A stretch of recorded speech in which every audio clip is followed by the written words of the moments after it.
better than rain, but it's okay. It's okay. We're all here. We're doing our part. Every time I come to something like this, I kind of feel like I'm preaching to the choir. The things that I'm going to say are all things that you already know and you care passionately about, or else you wouldn't be here.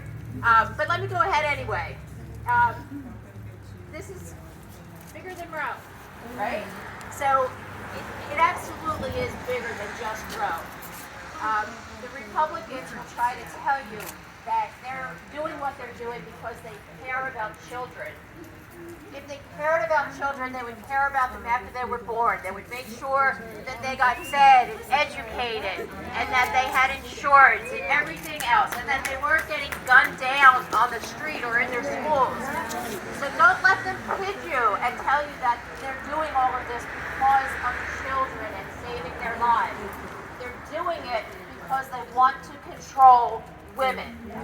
They want to keep women in their places, and it's just not acceptable. So, I mean, a lot of respect for the people that already spoke and talked about how all the things that you couldn't do in the past. I grew up being able to do whatever the hell I wanted to do.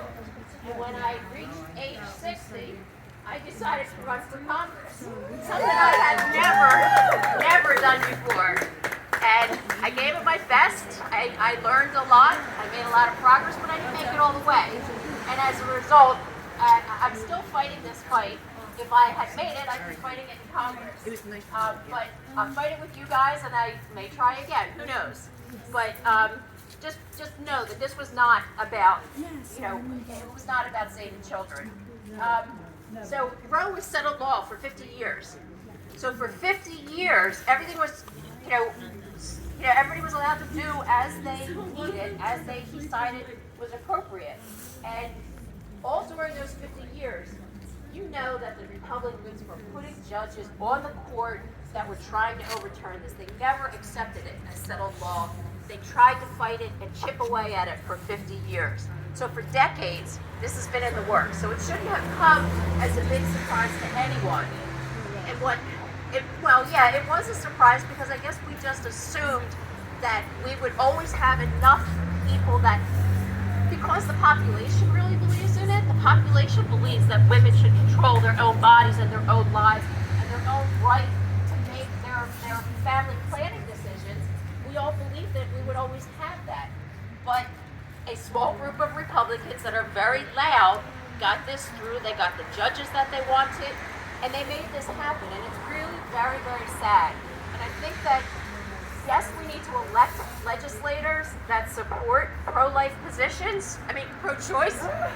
Pro-choice. There is pro-life. Yeah, we are pro-life, but we're pro-choice. So yes, I guess I don't have to correct myself. We are both. We are pro-life and pro-choice. We appreciate life and we preserve life and we support life. But we are pro-choice as far as a woman's right to make that decision between herself and her doctor. But now I lost my train of thought. It's okay.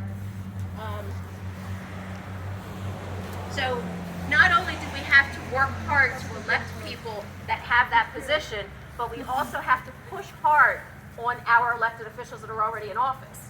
We have to get to the point where we're fine picking up the phone and calling our senators, our representatives, and telling them both at the state and federal level that we want them to continue fighting this fight.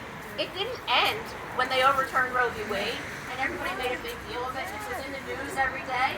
It goes on still. And do you hear about it anymore? No. So let's keep it, not only when we get together and protest like this, call your representatives, tell them what you want.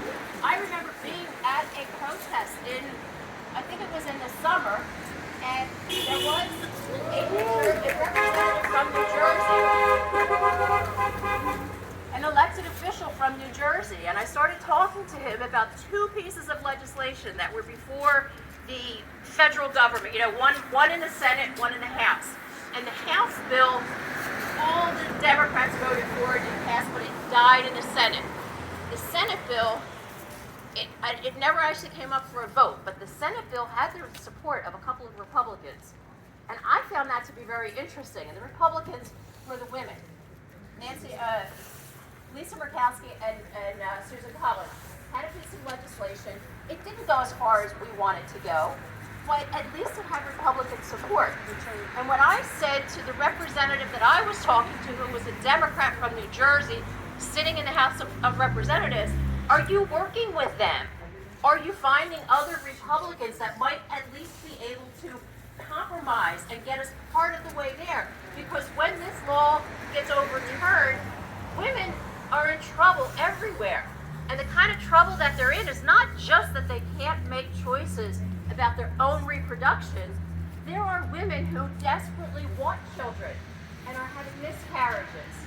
And you hear the horror stories about doctors who refuse to give them the procedures they need because the doctors are afraid they're going to be sued. The doctors are afraid they'll go to jail if they do the procedure that these women need as part of their health care, because they may be told that they performed an illegal abortion. So it's much more than Roe. It's such a big issue. And you hear the other stories about people that are raped and are forced to have the baby. It's just insane. The 10-year-old girl that had to go to a different state in order to have the abortion that she needed. Where's the pro-life position for that poor girl? You know, why put her through any of that? None of it was her fault. And the mental health issues that must come out of this are just insane. So, yeah, there's just so many reasons that this needs to be taken care of. And if you want to get back to our representative, the one that's there still, he's in his third term, sadly. He, in 2018, when he was still a Democrat, well, he was a Democrat for 20 years of politics until he wanted to get in Trump's good graces. But in 2018, this is a quote from him: "I'm strongly and unequivocally pro-choice. I support Roe v. Wade and a woman's right to choose. Any efforts to weaken or undermine that will face my fierce opposition."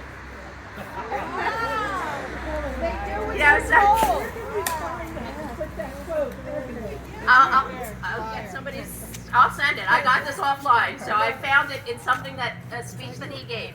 So he was very much pro-choice until it wasn't politically expedient for him to be pro-choice. Then he started talking about, except for late-term abortions, and now he's fiercely against it. So we have to be fiercely against him. We have to get him out of office, whatever it takes. We've got another 2 years before he's up for election, or less than that. We all have to unite and get him out of there. So I can't tell you how happy I am that the midterms are over, because so many commercials were like, they were just flooding the airways. And one of the things that I heard that drove me crazy was wannabe Senator Oz. Dr. Oz made a statement, and it almost made me think he was going back to his position when he was a TV doctor, because he said, "I believe that the right to have an abortion should be between a woman, or should not be between the federal government and the woman." And if he had ended his statement there, I would have had respect for him. But what he said next was that he thinks the decision to have an abortion should be between a woman and her state government. It should be between. Oz was a little bit off there, so I was glad that he didn't quite make it. But it should only ever be between a woman and her doctor and her family, if she chooses to include them. But that's her choice. It is a woman's body, and her choice about her family planning should be hers, and hers alone, in conjunction with her family, if she chooses, but hers and her doctors. So that's where I stand on that.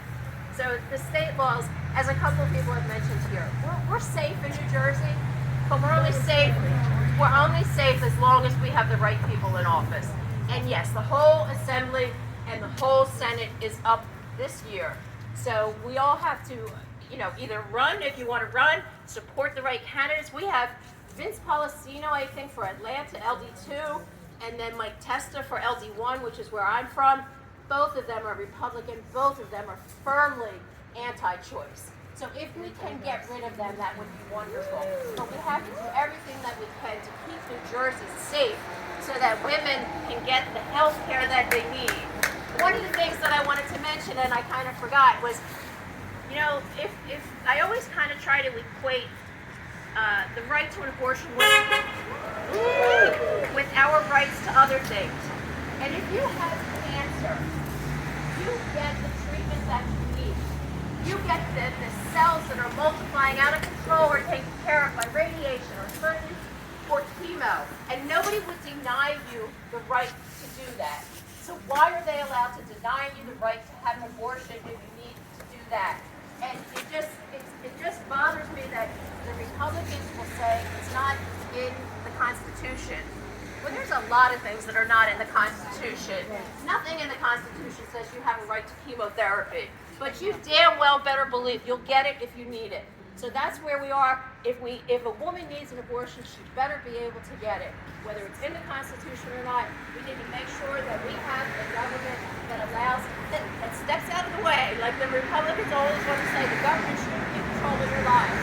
Well, they shouldn't be controlling our lives in the bedroom either. So thank you for listening. I know I rambled on for a bit, but we're all in this together.